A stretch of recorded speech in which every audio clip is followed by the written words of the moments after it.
whispering very slow, "Please." Allow yourself to sit down completely. Let your shoulders drop and release the tension you have been holding in your jaw. Take a moment to just be here, right now. In this modern life, we have developed a strange habit.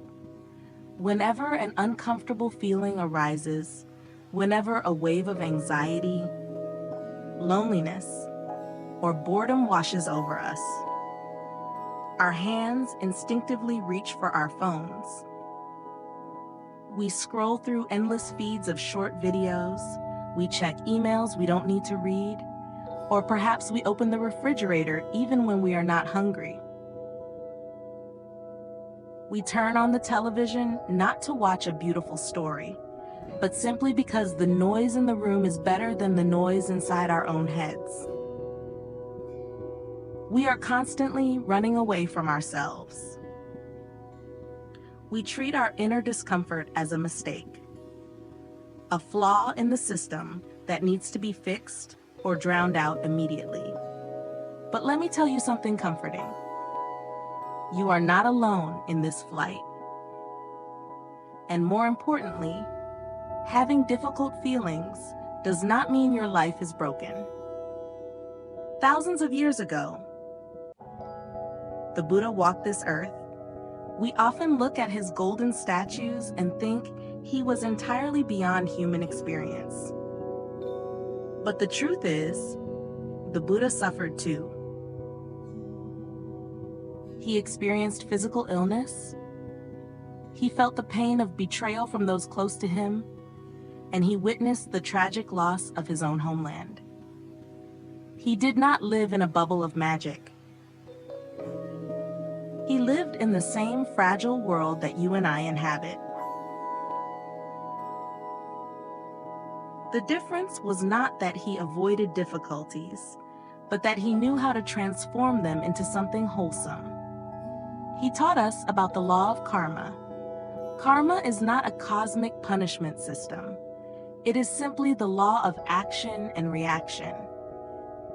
Every thought we think, every word we speak, and every action we take is a seed planted in the soil of our mind. When we experience a difficulty, it is often the ripening of an old seed.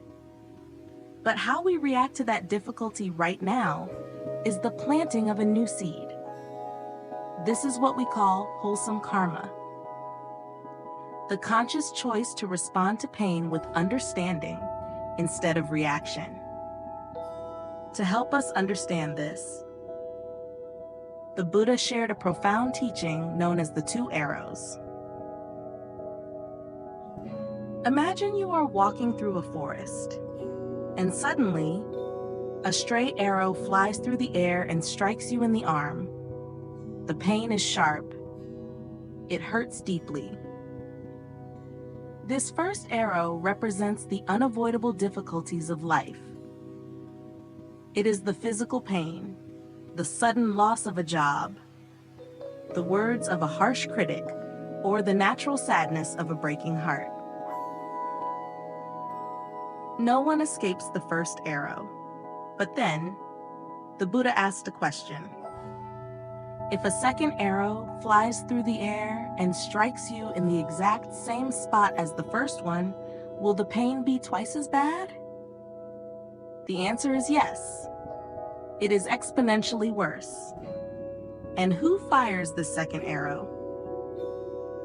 We fire it at ourselves.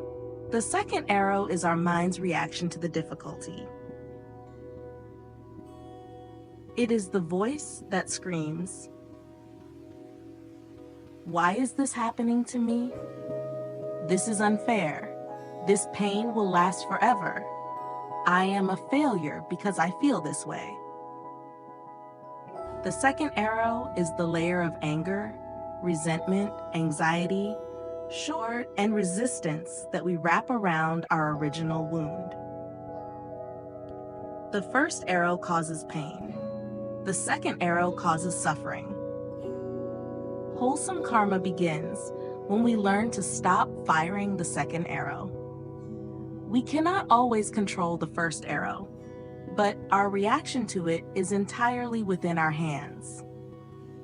The mind that transforms difficulty is the mind that learns to sit quietly with the first arrow, treating it with absolute kindness, without creating a storm of mental drama around it. Breathing in, I am aware of the difficulty. Breathing out, I do not fire the second arrow. Let us rest here for a moment and simply breathe.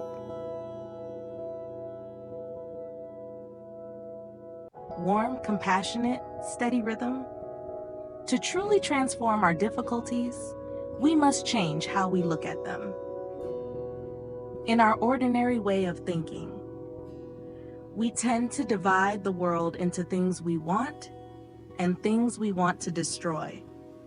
We want happiness, comfort, and praise, but we want to banish sadness, discomfort, and blame.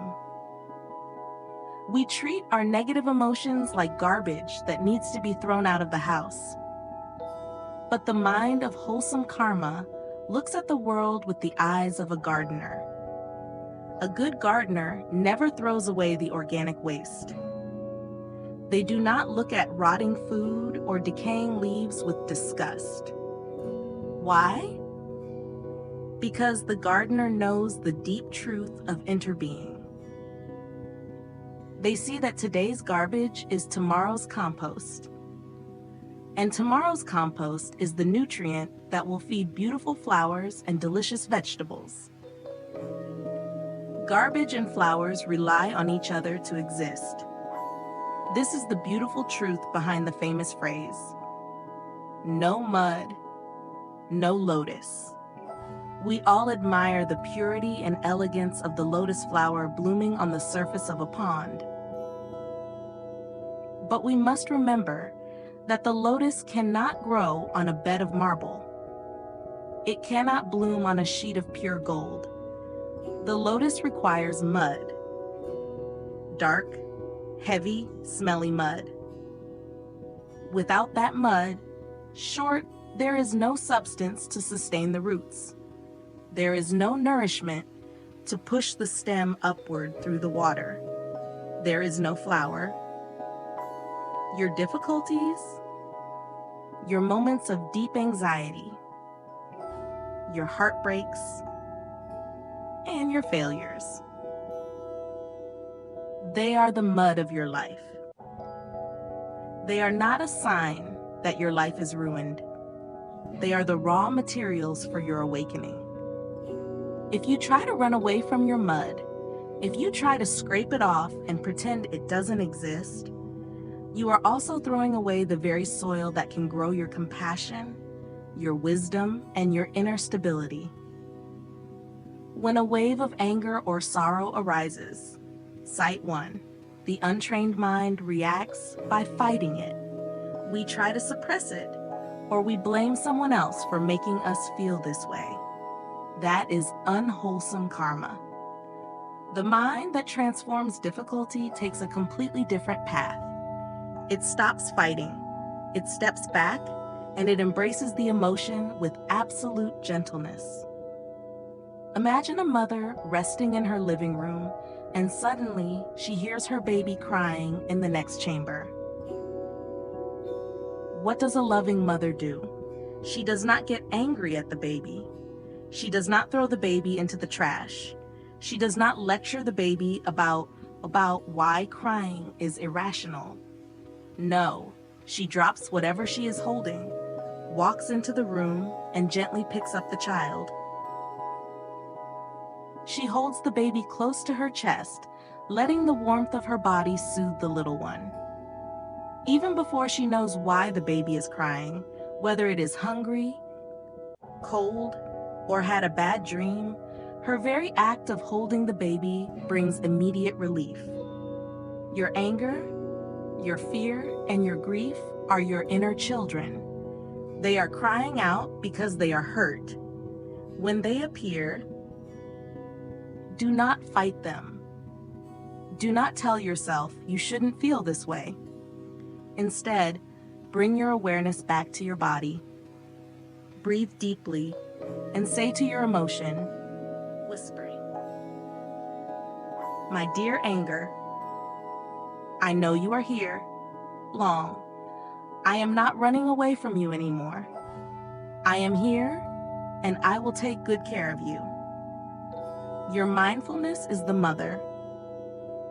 Your difficulty is the crying child. When mindfulness embraces your pain, the transformation begins instantly. You don't need to force the pain to go away. You just need to sit with it, wrap it in the energy of kindness, sight, and let the warmth of your conscious presence do its work. Breathing in, I hold my difficult emotion gently.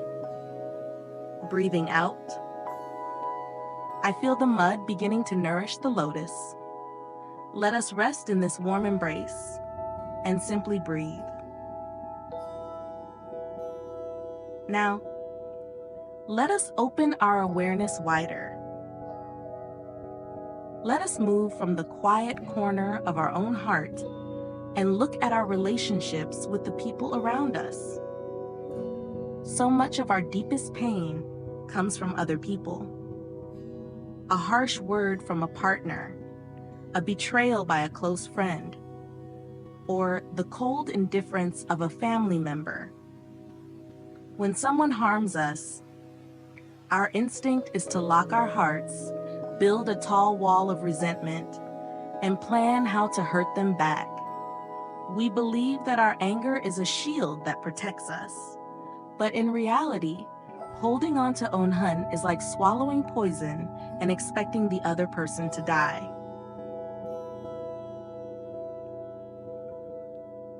The mind that transforms difficulty looks at those who hurt us through a completely different Lanking.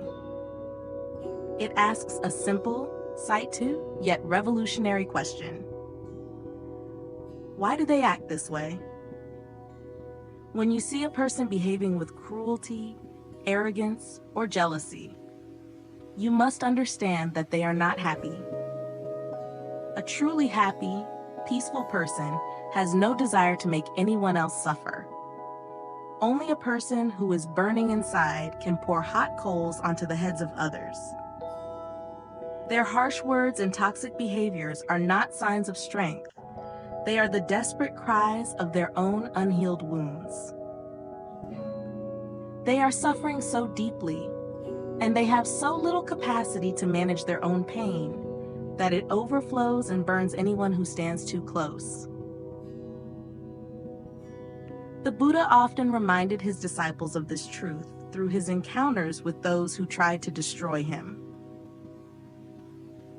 There was his own cousin, Devadatta, who was consumed by intense jealousy. Devadatta tried multiple times to assassinate the Buddha, even rolling a massive boulder down a hill to crush him. Yet, when the boulder missed and only grazed the Buddha's foot, causing him physical pain, the Buddha did not fire the second arrow of anger. He did not curse Devadatta. He looked at his cousin with profound sorrow, not for himself, but for the heavy burden of misery and dark karma that Devadatta was creating for his own future. The Buddha understood that Devadatta was his own worst enemy. When someone throws a stone of anger at you, if you throw a stone back, the violence only doubles. But if you can pause, breathe, and look at the person behind the stone, you will see someone who is trapped in their own dark forest. This insight is the seed of true forgiveness. Forgiveness does not mean you approve of their bad behavior. It does not mean you have to allow them to keep hurting you. You can set firm boundaries, you can say no, and you can walk away to protect yourself. But you do so with a heart that is clean, without carrying the heavy baggage of hatred. You forgive them not because they deserve it, but because your soul deserves to breathe. You forgive to untie the knot that binds your mind to their actions. Breathing in, I see the hidden suffering in the one who hurt me. Breathing out, I release the heavy chain of anger. Let the tension leave your heart and simply breathe. Low pitch, reflective. Let us drop even deeper into the stillness. Allow your awareness to settle into the center of your chest and listen. In our daily lives, we think we are listening all the time. We listen to podcasts, we listen to music, we listen to the voices of our friends and colleagues. But most of the time, we are not truly listening. Even when someone else is speaking, our mind is busy preparing our next response, or it is judging, analyzing, and debating what they are saying. We listen with our filters. We listen with our biases. And we rarely ever listen to what is happening beneath the surface. The mind that transforms difficulty must learn the sacred art of deep listening. Deep listening is not about finding solutions. It is not about winning an argument or offering intellectual advice. It is the ability to listen with only one purpose: to help the other person, or yourself, empty their heart. It is a listening that is so spacious, so compassionate, and so free of judgment that it acts like a healing medicine. To practice this, we must first turn our listening inward, toward the crying child within ourselves. We must listen to our own pain. For years, you may have drowned out your inner sadness with noise, work, or digital distractions. But right now, in this quiet space, give yourself permission to hear it. Listen to the weariness in your body. Listen to the unshed tears. Listen to the silent screams of your anxiety. You do not need to fix it. You just need to be a faithful witness to your own experience. When you look deeply into your own suffering, you will begin to notice something profound. Some of the pain you carry does not even belong to you. It is ancestral pain. It is a generational inheritance. You are listening to the unhealed grief of your parents, the unspoken fears of your grandparents, and the struggles of those who came before you. They did not know how to transform their difficulties, so they unconsciously passed the heavy seeds of karma down into your bloodstream. When you listen to your pain with mindfulness, you are not just healing yourself, you are breaking the cycle for your entire lineage. And once your heart learns to listen to itself, it opens up the capacity to listen to others. Imagine sitting with someone you love, someone who has been difficult, sight, angry, or distant. Instead of reacting to their sharp words, you listen to the pain behind their words. You offer them your absolute presence, your unmoving attention.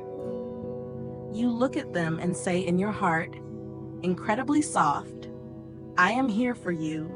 I am listening.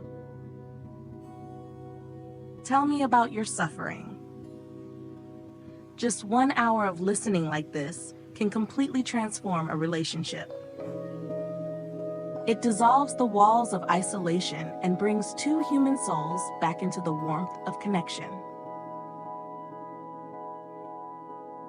Breathing in, I listen deeply to the quiet cry within. Breathing out, I offer the space of healing to all who suffer. Let us rest in this sacred silence and simply breathe. Supportive, uplifting, reassuring. When we are going through a difficult time, our suffering likes to play a trick on us. It tries to convince us that we are completely isolated. It whispers that nobody else understands our pain, that we are uniquely broken, and that we must retreat into the dark corners of our own minds to survive. We lock the door, pull down the shades, and try to fight the storm entirely on our own. But this is an illusion. The mind that transforms difficulty recognizes that true healing cannot happen in total isolation. We are not meant to be solitary islands in a vast, indifferent ocean. We are interconnected parts of a grand tapestry of life. The Buddha always placed great emphasis on the Sangha, the spiritual community. He knew that trying to cultivate wholesome karma and mindfulness alone is like trying to keep a single ember burning in the middle of a cold wind. It will quickly lose its warmth and turn to ash. But if you place that ember into a pile of hot coals, it will stay warm for hours, and together, they will create a great, steady fire. When your own nervous system is agitated, when you are overwhelmed by anxiety or fear, your internal battery is low. If you try to fix it using the same tired, anxious mind that created the problem, you will only drain yourself further. This is the moment to lean on a collective energy. When an unstable, hurting nervous system sits next to a peaceful, grounded nervous system, something beautiful happens. Through the simple power of presence, the calm system begins to soothe the frantic one. The healing happens automatically, without a single word being spoken. But what if you do not have a conscious community of people around you right now? What if you feel physically alone in your room? You must remember that your community is not limited to humans.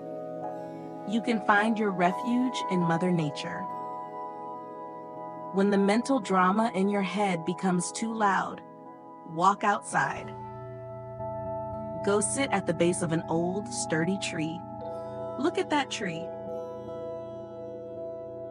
It has stood there through heavy storms, freezing winters, and scorching summers.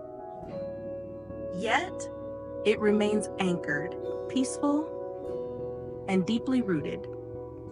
Sit down, lean your back against its trunk, and let the unshakable stability of the tree hold you. Listen to the rhythmic crashing of the ocean waves, or watch the birds flying across the sky. Nature is a vast, healing Sangha that is always open, always ready to accept your heavy burdens and offer you a safe harbor. Extra long, you belong to this world. You do not have to carry the weight of your difficulties all by yourself. Open your heart, let down your guard, and allow the collective peace of the universe to support you. Breathing in, I open myself to the healing energy around me. Breathing out, I rest deeply in the arms of the universe. Let yourself sink into this support and simply breathe. Airy, whispering, fading out peacefully. We have traveled a long path together, through the mud, into the light of the lotus. Now, as we come to the final part of our journey, Let us ground all of this wisdom into a simple, living practice. Because philosophy without practice is just an empty cloud that brings no rain. The most effective way to cultivate wholesome karma and transform your mind is through the practice of mindful breathing. Wherever you are, whatever storm is raging around you, your breath is your portable sanctuary. It is the bridge that unites your wandering mind with your physical body. Let us practice together for a moment. Breathing in, feel the cool air entering your nostrils, filling your lungs, expanding your belly. Say to yourself silently, breathing in, I know I am alive. This is a wonderful moment. Breathing out, feel the warm air leaving your body, carrying away the tension in your chest, the anxiety in your thoughts. Say to yourself silently, breathing out, I smile to life. I release all my worries. When you walk from one room to another, do not just rush to your destination. Practice mindful walking. With each step, feel the absolute reality of your foot making contact with the earth. One step for your inhale, one step for your exhale. Print your peace onto the ground. Walk as if you are kissing the earth with your feet. When you anchor yourself in the present moment like this, you gain the capacity to look at your life through the Lung King of ultimate truth.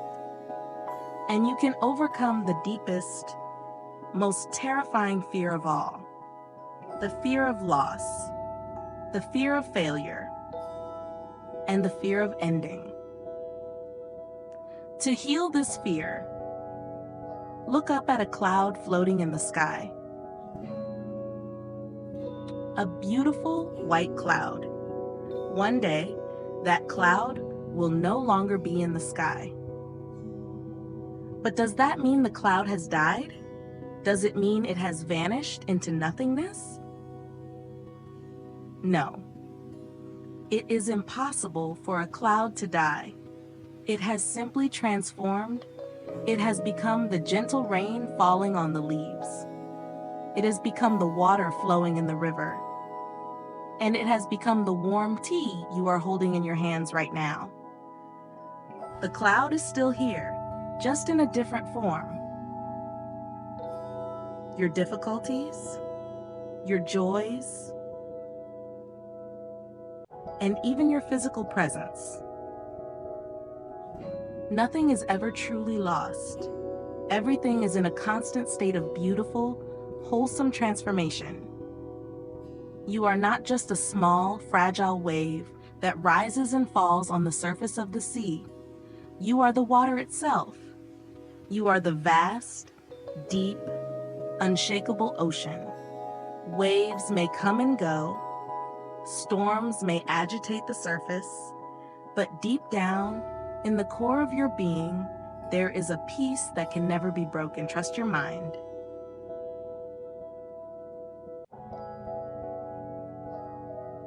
Trust your breath. And trust the mud that is growing your lotus. May you be peaceful. May you be happy. May you walk through every difficulty with a gentle smile. Thank you for being here in this precious moment